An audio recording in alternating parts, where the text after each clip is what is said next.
Good evening. Shalom. Shalom to everyone. Barak Yahuwah. Listen, I got a two for one. The first is this. I'm out traveling today, and I had to come out to a different county. And so I took the train. And this evening I decided to stop, and yes, I ate some junk food. I got a fish sandwich and some fries. First time I've had that in quite a while, and it was actually good. It was good to my palate, but I know overall I had to pray into it because you never know what they're putting in this stuff. Nevertheless, Yahuwah's got me. And so as I was finishing up, I felt like there were no more fries left, and the Ruach spoke to me and said, reach in the bag. You'd be surprised that there may be more fries in the bag. Now, I looked in the bag, and I didn't see anything. I pulled the extra napkins out. I pulled the little container out that the fries came in. I didn't see any more fries. But I heard again, reach in the bag. You may be surprised that there are more fries in there. Lo and behold, y'all, I reached in the bag. The bag toward the bottom where the fries had fallen had a crease in it. That crease covered the portion of the bag where those additional fries were. Had I relied on my eyes alone, I would have missed it and would have thrown away the bag. I would have thrown away the barakah of the additional fries being in that bag. But instead, I listened to the Ruach, and I put my hands in there, in the bag, only to discover that the crease had covered up the fries. And yes, there were about 2 or 3 big fries in there, additional ones, that I was able to consume happily. And what came to my Ruach, the blessing is what message that Yahuwah gives us, is that you can't trust your eyes. You definitely cannot always trust your eyes. You have to listen to the voice of the Ruach, because the Ruach Qodesh, let's be specific, sees and knows things that we don't. The Ruach Qodesh sees and knows all compared to us. So when you listen to that voice, even blessings, barakah that have been seemingly covered up, are exposed, and we benefit from them. Okay? That's that one. Here's the second one.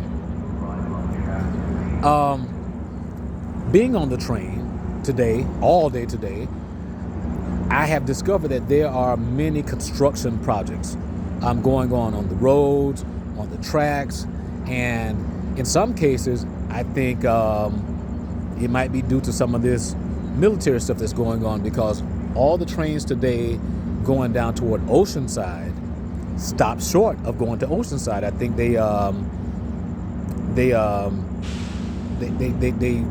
I forget which little town that they stopped. I think it was past San Clemente, but anyway, they would not go into Oceanside. Now, what you need to know about Oceanside, California, is that Oceanside plays host pretty much to Camp Pendleton military base. I used to live in Oceanside, and you can hear literally the war games that they play on that base. You hear the explosions all through the night. And so since we've got this heightened military stuff going on, not just domestically, but also stuff that's going on around the world that many of the news outlets are not reporting, I can only imagine, I'm not saying this is for sure, but I can only imagine that Camp Pendleton is probably getting prepared. They might be on alert, and that may be part of the reason why the train is not going down into Oceanside, because literally the train tracks go right along the edge and into parts of that base, into Camp Pendleton. It's huge. Nevertheless, with all the different stoppages of train services today in different areas, even tomorrow, Ventura County and other train lines are not going to have service. We have gotten reports that there will be no alternate transportation provided. Now, usually with Metrolink, Amtrak, and so forth, if they stop a line that is a customary line, they usually provide some sort of alternate route. Usually buses or something will be provided so that people can still get to their destinations. Well, in this case, that's not the case. So here's what I got out of that. We're on our own. So many different services today are not being provided.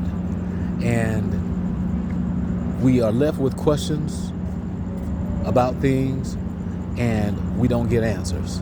We are on our own. Electrical services, gas services to your home, sometimes your management company. We're on our own.